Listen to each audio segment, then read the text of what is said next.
الحمد لله قبل الرفع قرأ من تا إسلاما مدير إيجر واللي كان أقول قالي هجو إتقاب سويلي كان مرة قرأ في الدشمبوت إيجي تتو كان مرة قولي مرتبوطو وان كمان إقام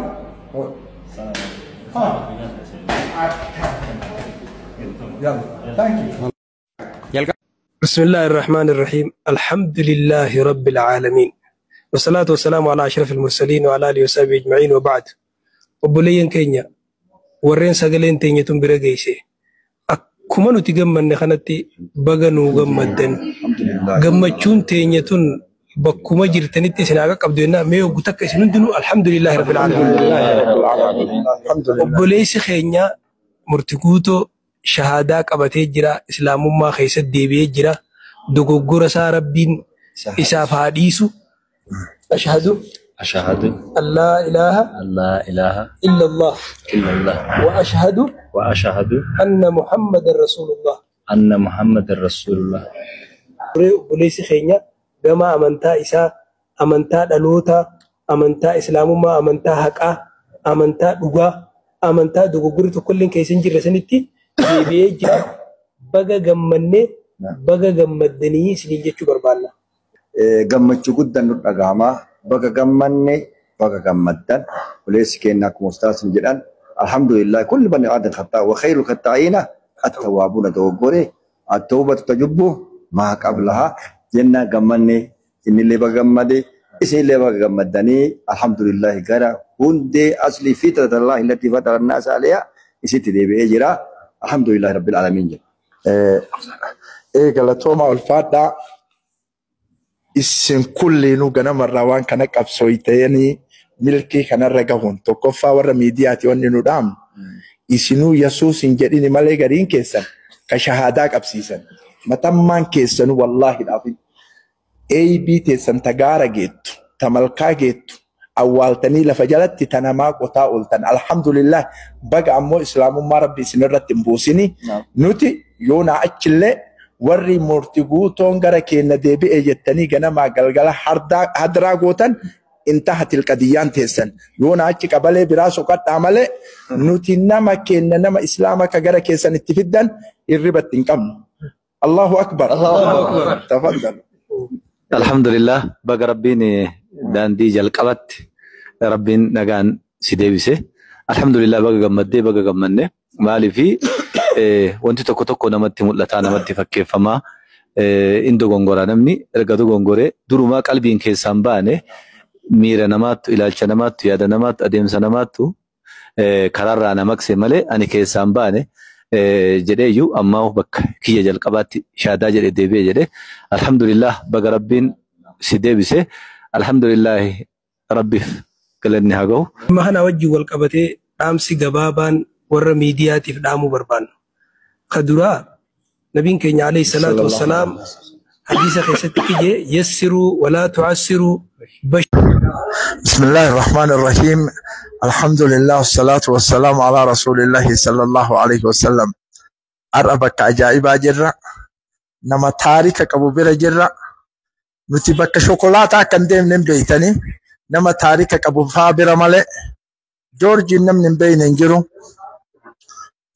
صوبية أنتيني مسلمة بكبيراته يون السماوات تدبرس نبينا نتحاجة دندتي تناتي نمو زيارة حملة تقولون باي إنو تطلع دلقان إسامو ربي برتي هدوبة تمتو مالي نم برتي ندوبة تمتو نم نكاتها تولي دوبة تقبا جورجي أبو مصعب الله زيارة كنو سبيلا دفجرا مي غافي متكتي غواف سنتم تانا سوين يوم مالتوان سنستكال في لو يتسن كنو دوبرتي في إيروليد دو ديجرا ويتسن كيستي نمني وان فكري كان سيربا باي إن أنجل شورا دوبرتي جمعتي سوف مالتوان سنستكال سمي ولتي واسين نكاسي بكم هذا كون وأنا ما جافتي سلمتي نمم ماذا لما فهموا دينك يلنا أيجا أكنا يرو أما متي يكياد أنا كان ليت أيد يعني قواندي كاناف وأصل فا يرو هندن قدر إلى وياد تكو أقدر دونغا كنما أكتي Guyaalee san godhe akkanallee ta'ee yaadne akkanallee irraa gammaddan jedhee yaadne baay'ee ulfaadha isinillee galatoomaa. Walla akkaataa itti wassafnu hin qabnu. Amma booletti dhufnee dubbifnee bakkuma inni jirutti har'a bor dhufna jennee baay'ee hawwii qabna. Amma nuti ummanni Oromoo kun kaasatan ummanni sikkoomantu kabajaa qaba. Ati kabajaa ta'inna nutti illee tuffattu dhageessitti hima. Kanaa ol haqa godhatta liksiisiin BMW harka godhatta silaa akka biyya tana waamsifteetti akka qanaa Aljaziiraa qanaa intarnaashinaala addunyaa seenteetti silaa kun Itoophiyaan Islaamni bahee Joorji jechuu qaba. Walaakin namni bakka maslahaa ofii malee waa dubbachuu hin danda'u. Uffata nurraa qabda akkasii koomandootti.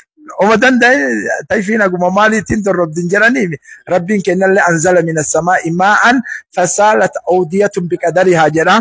Abboo ulfinna qabnaa mimee ulfinna nuufi taabboo. Karaa ola akka godhatta. Rabbi ammallee olti haa fuudhu. Taanki wallaahi.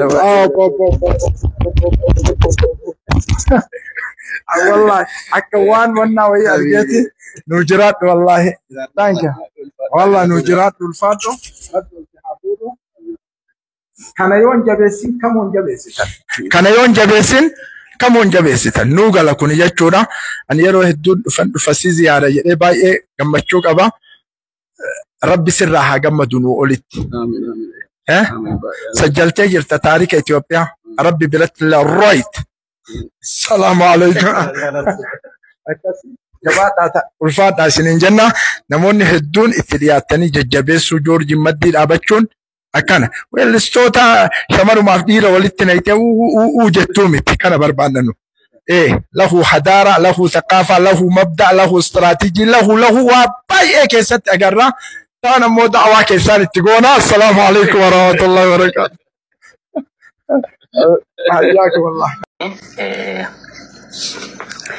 Ani murtii guutoo sin dinqisiifadha isa jalqabaa. Waan si dinqisiifadhuuf ani hordofaa kee